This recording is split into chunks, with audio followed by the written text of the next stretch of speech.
Hello and welcome everyone to a new video on your channel, Mr. Tech Tips. Before watching the video, don't forget to subscribe to our channel and don't forget also to like this video.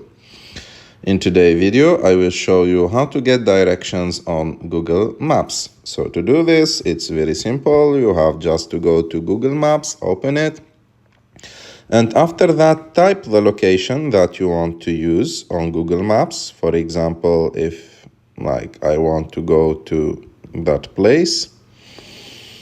And after that, to get directions, as you can see, there is direction button that appeared, the blue one. Just click on it.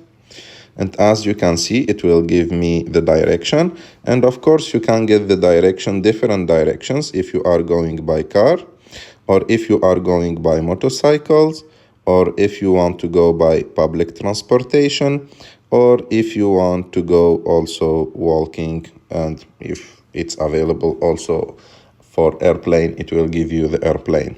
So I hope that you like this video. If you like this video, don't forget to subscribe to our channel, to like this video, and see you in the next one.